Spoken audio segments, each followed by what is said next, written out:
नमस्कार मित्रांनो, मी प्राध्यापक डॉक्टर संदीप गवते तुमचं सगळ्यांचं माझं YouTube channel English Guru for ऑलमध्ये स्वागत करतो। आज आपण या व्हिडिओ लेसनमध्ये डिस्कस करणार आहोत फ्युचर कंटिन्युअस टेन्स। थोडक्यात काय, फ्युचरमध्ये ॲक्शन आहे आणि ती फ्युचरमध्ये कंटिन्यू होणार आहे। Action is going on, but Wien it will be going on in future. बऱ्याच वेळेस हा टेन्स आपण यूज करत नाही, त्याऐवजी आपण सिंपल फ्युचर टेन्स यूज करतो, पण तरीही रेअर केसेसमध्ये हा यूज केला जातो। त्यामुळे याचे स्ट्रक्चर समजून घेणं आपल्यासाठी महत्त्वाचं आहे। आपला पॅटर्न ठरलेला आहे, सगळ्यांना माहिती आहे। सगळ्यात अगोदर आपण काय बघतो, स्ट्रक्चर्स, की याचे वेगवेगळे स्ट्रक्चर्स कुठले आहे, कुठल्या पद्धतीनं आपण काय करू शकतो, सेंटेन्स तयार करू शकतो। आणि त्यानंतर आपण काय बघतो, युसेजेस, यूसेज ऑर युसेजेस। आता चला सुरुवात करूया। पहिलं आणि किंवा पहिला फॉर्म ज्याला म्हणतो आपण स्ट्रक्चरचा, तो कुठला आहे, positive. Positive structure of future continuous tense. Action कधी चालू असणार आहे, फ्युचरमध्ये। स्ट्रक्चर आहे पहिलं, subject plus will oblique shall plus be plus V1 plus ing plus object and full stop। Structure simple आहे समजून घ्यायला। सब्जेक्ट आहे शॉल विल, कुठलाही ॲज ॲप्लिकेबल जे असेल तुमच्या सब्जेक्टनुसार ते घ्यायचं आहे। नंतर हा पार्ट इथे कंपल्सरी बघा, बी ई, आणि नंतर मग V1 प्लस ing, सगळ्यांना माहिती आहे, याला तुम्ही V4 देखील म्हणू शकता किंवा ing form of the verb देखील म्हणू शकता। आणि शेवटचा आहे object.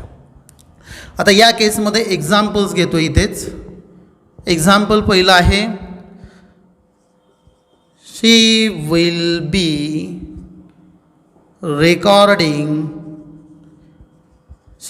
Recording her videos for YouTube.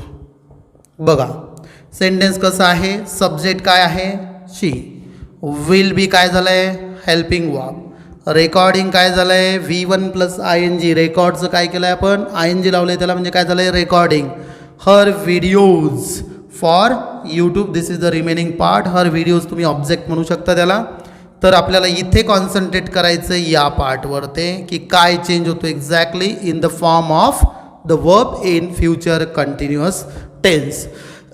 Now second example इथे घेऊयात आपण, they will be selling the sugar cane. आता इथे मी द मुद्दाम यूज केलं आहे, particular kind of sugarcane म्हणायचं आहे मला, म्हणून द यूज केलं आहे। नाही तर बऱ्याच वेळेस आर्टिकल्समध्ये आपण किंवा आर्टिकल यूज करताना शुगर केनच्या अगोदर कुठलंही आर्टिकल यूज करू शकत नाही। Only in rare cases we can use, and sugarcane is the material noun. म्हणजे तेही तुमच्या इथे क्लिअर होईल की ते द यूज केलं आहे। दिस इज, हे सगळे बारकावे आहेत आणि कॉम्पिटिटिव्ह एक्झामिनेशनमध्ये हे माहिती असणं अतिशय गरजेचं आहे। सेकंड एक्झाम्पल किंवा थर्ड एक्झाम्पल आपलं आहे, सेकंड होतं काय, they will be selling the sugar cane. नंतरचं example, I shall be writing the play. I shall be writing the play. परत काय आहे, आय नंतर मी काय घेतलं आहे, शॉल। ऑलरेडी आपण हे डिस्कस केलं आहे, कुठे काय पद्धतीनं करायचं आहे। इथे बी आलं आहे, V1 प्लस ing म्हणजेच काय, V4 ज्याला म्हणतो आपण, आणि त्यानंतर काय आलं आहे, object.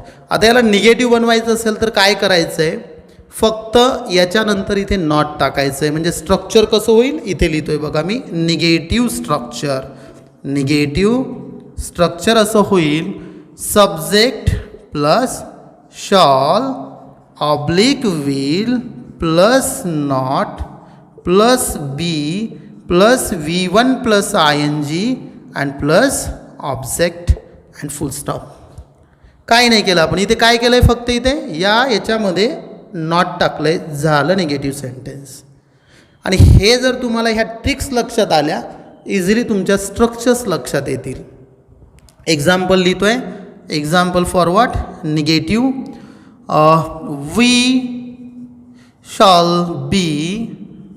We shall, 1 minute, that what should be there? We shall not be asking you regarding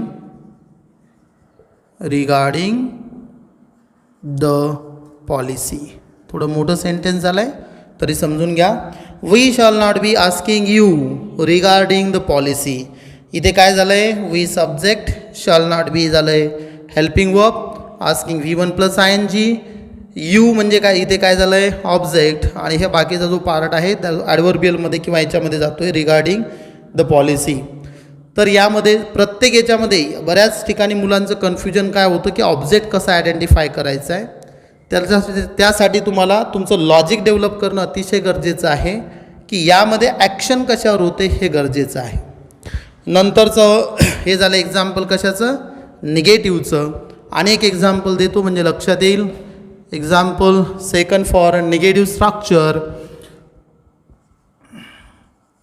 Ranju will not be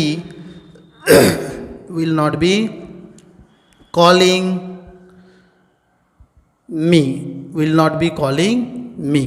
आता या केसमध्ये काय? रंजू झालं आहे सब्जेक्ट, विल नॉट बी झालं आहे हेल्पिंग वर्ब, कॉलिंग झालं आहे V1 प्लस ING किंवा त्याला V4 म्हणा किंवा ING form of the verb म्हणा, आणि मी काय झालं आहे? ऑब्जेक्ट. तर या पद्धतीनं आपण निगेटिव्ह स्ट्रक्चर ऑफ काय बघितलं आहे? Future continuous tense. आता याचे इंट्रॉगेटिव्ह स्ट्रक्चर्स आहेत. Interrogative structures are there. आता ते जे स्ट्रक्चर्स आहेत परत आपले 4 स्ट्रक्चर जसे आपण बाकी टेन्सेसमध्ये बघितलेत. स्ट्रक्चरमध्ये कुठले कुठले घेतले होते आपण? पहिलं जर स्ट्रक्चर घ्यायचं झाल्यास काय आहे? शॉल ऑब्लिक विल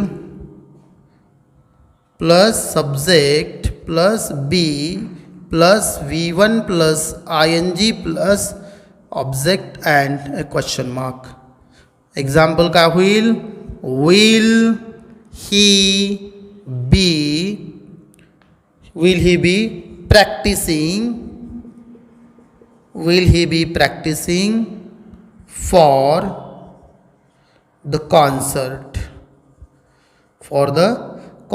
अतिशय महत्त्वाचं आहे. इथे प्रॅक्टिसिंग बघा, येस आलं, इथे मी सी नाही यूज केलं. ते आपण नंतर यामध्ये बघूया होमोफोनच्या अंडर किंवा असं आहे बघा. ते प्रॅक्टिस आणि दुसरं काय? प्रॅक्टिस. सी आणि एस एक वर्ब होतं आणि दुसरं नाऊन होतं. असं आहे. इथे हे स्ट्रक्चर झालं आहे आपलं इंट्रॉगेटिव्हचं फर्स्ट स्ट्रक्चर. याला निगेटिव्ह बनवायचं असेल तर काय करायचं आहे? फक्त इथे तुम्हाला फक्त नॉट टाकायचं आहे. ते स्ट्रक्चर नाही लिहिलं तरी चालेल. इथे काय करतो आहे? फक्त मी नॉट ॲड करतो आहे. काय? नॉट. झालं negative structure. WH type word टाकून मी जर सुरुवातीला इथे WH टाईप वर्ड टाकला बघा, इथे WH टाईप वर्ड, ते काय होईल? लगेच WH टाईप सेंटेन्सेस किंवा WH टाईप वर्डनं इंट्रॉगेटिव्ह कसे तयार करायचे, क्वेश्चन्स कसे विचारायचे, कशामध्ये? फ्युचर कंटिन्युअस टेन्समध्ये. हे तुमच्या लक्षात येईल. आत्ता हे निगेटिव्ह सांगितलं मी तुम्हाला आणि WH वर्डचं सांगितलं. दोन्हीचे एक्झाम्पल्स लिहितो इथे बघा. Example won't he be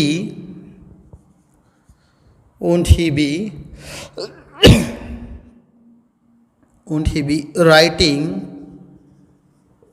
the story and question mark. हे झालं निगेटिव्ह क्वेश्चन. आणि याला जर WH वर्ड करायचं असेल तर याला फक्त वर्ड तुम्हाला यूज करायचं आहे तिथे WH वर्ड. how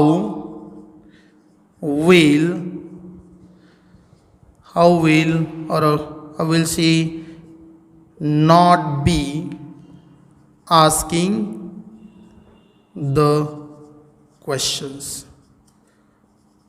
सर हे आहे WH वर्ड यूज करून तयार केलेलं. फक्त याचे स्ट्रक्चरमध्ये कुठे काय घ्यायचं आहे त्या पद्धतीनं समजून घ्यायचं आहे. आणि इथे कुठलं घेतलं आहे आपण? निगेटिव्ह. आता बऱ्याच वेळेस हे जे नॉट आहे याचं प्लेस बऱ्याच वेळेस इकडे घेतलं जातं, काही वेळेस इथेही घेतलं जाऊ शकतं. That is possible. आता या केसमध्ये इथे मी याला डायरेक्ट ॲड केलं. कॉन्ट्रॅक्शन कशाचं आहे? ओंट. कशाचं आहे? विल नॉटचं काय होतं? ओंट. तर हे सगळे स्ट्रक्चर्स कशाचे आहेत? Future continuous tense. आणि याचा युसेज काय आहे? युसेज इथे लिहितो बघा. To denote ongoing action in future. मित्रांनो, सगळ्यांनी एक महत्त्वाचं लक्षात घ्या, हा टेन्स आपण फार रेअरली यूज करतो. त्यामुळे याचे बेसिक स्ट्रक्चर समजून घ्या. आणि बघा ना, आपण बोलतानाही बऱ्याच वेळेस हा टेन्स यूज करत नाही. I will be going to Mumbai. त्याच्याऐवजी आपण काय म्हणू? I will go to Mumbai. म्हणजे जे तुम्हाला इझी जाते ते आपण यूज करणार आहोत. त्यामुळे थोडा ह्या टेन्सला मी काय केलं आहे, थोडं कमी, तुम्हाला फक्त समजावा नेमका काय आहे त्या पद्धतीने घेतलं आहे. शेवटचं जेव्हा टेन्सवर ते मी व्हिडिओ शूट करेल, सगळ्यात शेवटी सांगेल की कुठले टेन्सेस अतिशय महत्त्वाचे आहेत की जे तुम्हाला येणंच गरजेचं आहे, आणि कुठले टेन्सेस आहेत की आपण ते रेअरली यूज करतो. काय करतो आहे? रेअरली यूज करतो आहे, फार कमी. काही काही टेन्सेस असे आहेत की ते आपण यूजच करत नाही. Hope you understood future continuous tense. Thank you. I request you all to subscribe my channel and like and share the video. Thank you.